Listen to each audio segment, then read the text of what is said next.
Sunny Patterson.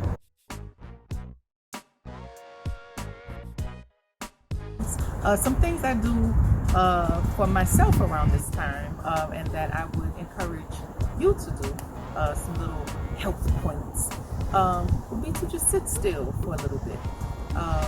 Take it easy on yourself too during this time. This is a time where we go in. And what does that mean, to go inward?